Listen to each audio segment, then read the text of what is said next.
I want to know just how punk rock you consider yourself. I believe you said in an interview you have an uncle on the West Coast who's deep into punk over there. Is that right? Oh yeah. So we cover like a lot of genres in my family. You know, I know you've written so many songs. I know you'll touch upon elements of punk, and we'll, I'm sure you're very familiar. But what role does punk as a concept and genre play for you? Well, my uncle, who is known as John the Baker, he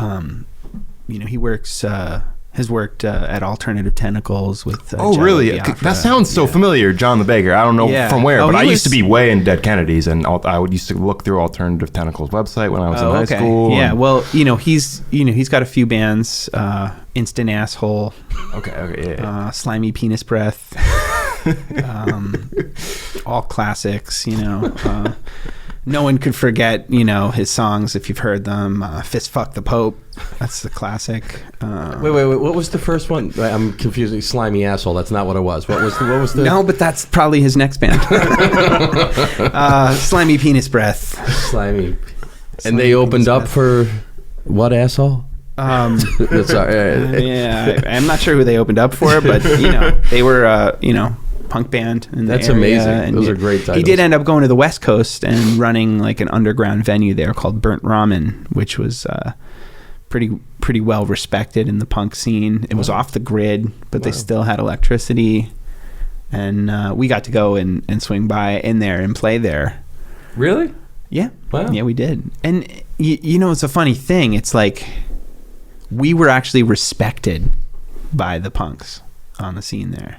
Whereas the other band that was touring with us, who were kind of screamo, and kind of like, at the time, I just remember like, it's just, it felt like there's like this handbook of like your stage moves and like, this is what you do, this is how you spin your microphone, and then you get on the monitor and you do that thing. And it's just like, so, I don't know, it just was a turnoff. Like, I just want to see somebody go out there and do something and just be themselves. And I felt like it was very conformist. Well, like you were saying before, like spinning your guitar by the strings or something, like that already, like solo acoustic already sounds more punk rock than just screaming and wearing studs and like distortion. Yeah. I mean, my attitude is always, I always feel like inside I am a punk rocker because I'm always rebelling against the status quo or how I'm supposed to be. And it's almost like rebelling against the idea that I can't write complex music or break down those barriers. Like, that's not, I do what I want. Yeah. I've always done what I want. And to me, that there is a punk aspect to that. Well, that's the most punk rock thing. I mean, punk is avant-garde. It's right to begin with, it's just the problem is I feel like so many punk bands have become derivative, and like are doing a lot of what people's favorite punk bands were doing that originally set that tone. I love like Black Flag and Dead Kennedys, but obviously there's so many people that are kind of copying a lot of those idioms. But then there's even punk bands that are so far removed from that are like my favorites. My favorite punk band of all time is the Minutemen, and they don't even really sound... Dude, I love the Minutemen. The Minutemen are a huge influence on me and on 3. And that's exactly what I'm talking about. I mean, I was just listening to Double Nickels on the Dime. One of the greatest albums ever. I mean, it's so good. It's just I've told you to listen to it, Matt. So I haven't. Because much like Joey, you're not going to tell me what to do. He's too punk to even listen to it. So punk rock. But I was lucky. My dad had a friend who was like a music connoisseur, and I think he needed some money one day, and he sold my dad a suitcase filled with cassette tapes. I mean, there must have been 200 cassette tapes in this suitcase, and my dad just put it in the basement. And Josh and I, my brother Josh, we found it. We started going through it. I'm like, what is this, man? I don't know, put it on. Minutemen. We're like, oh shit, like I love this shit. Just like, I mean, that record is in my bones, man. Like, and that kind of opened things up for me too. Just like the way they're hitting stuff, and it's just funny that comes up because I think it was just a couple months ago. I was like, oh man, I'm putting on some Minutemen, Yeah, I throw them on, every now and then too. I mean, yeah. That was like Mike Watt was like my first big bass influence, and I feel like that did start. I used to be like like a punk and like underground ska kind of snob, and I was like not into a lot of stuff. And then I guess I started getting into like a little bit of jazz through my brother, but I feel like it was like the Minutemen opened me up a little bit, and then Frank Zappa's what like really just made me love everything, and like not be so concerned about like, oh, is this popular? Is this right? Like, is this sellout music? It's great that music can do that. You know what I mean? When you find when you discover it, when you find it, and it kind of opens your head up, and that, you know. And I'd like to think maybe I've been able to do that for a few people too, because we were always, you know, sticking out like a sore thumb on any bill we played on. Because the funny thing about the music we create, it's like we wind up in all these.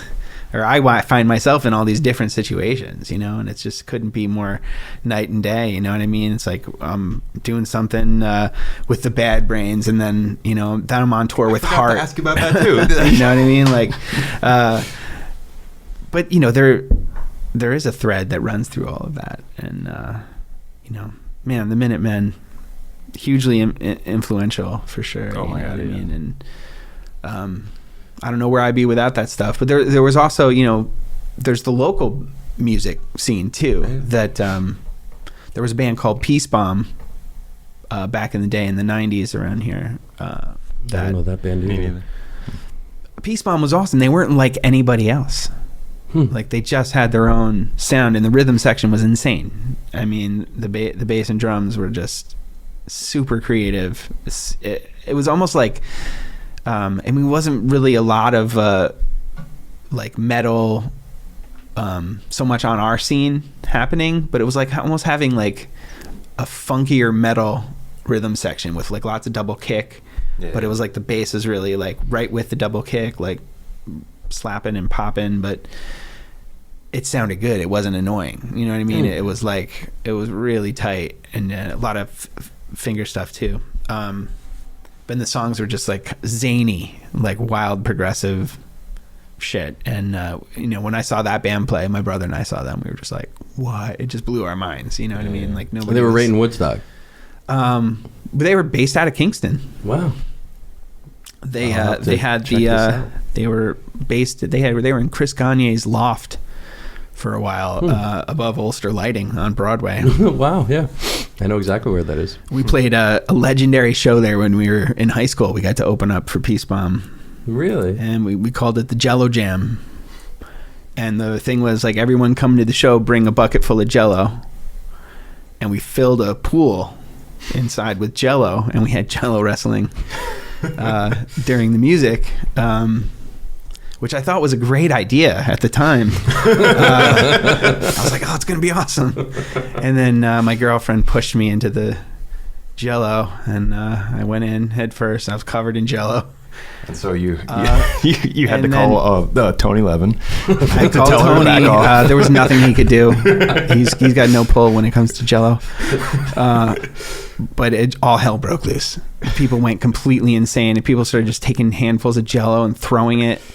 Wow, this sounds like the Woodstock of that era too. It was like this little like they were using 200 people in a loft on Broadway that just were put into a blender basically. Wow. And there was Jello on the ceiling, and these were high ceilings. So I spent the next week cleaning and repainting. Really? Yes, wow, it was pretty bad, but the show was good. People had a good time, and it's a fun thing to laugh about now. My underpants actually, which were stained pink and solidified to a fully hardened material, hung on the wall there for a long time. Wow. And the wildest thing was they had a big shower, and like the entire audience basically showered off that? Showered because, I mean, their clothes were covered in Jello. Wow. So it's like people just getting in the shower. It was just better to be soaking wet. and covered in sticky Jello. So wow. that was. It's just like a combination of Woodstock and the movie the Back to School, where they filled the little pool with lube and then wrestled in it. Old school. Old school. Yeah. Old school. Old Not Back to school, School. there That's you go. Rodney Dangerfield. I'm so sorry. Yeah, I'm old. And I just watched it fairly recently. Yeah, me too, actually. Yeah, that's where Blue. Oh, you're my boy, Blue. That's where, spoiler alert, Blue. No, don't spoil. No, they could tell as soon as they saw him. Wow, what a... So many of these stories you have, they just sound like names of like songs that you would write, like Jello on the Ceiling. Yeah, God, there's still lots to mine from. It's a good point. Quick aside, while we're so close to talking about punk, my second favorite punk band was the Dead Milkmen. I don't know if you ever got into them. Another way I feel like punk was... They're not just trying to sound like a punk band. There's like elements of country and blues and all these other things in there. And I feel like that's so cool that you touch on so many different things with your compositions. I love bands that aren't afraid to do that.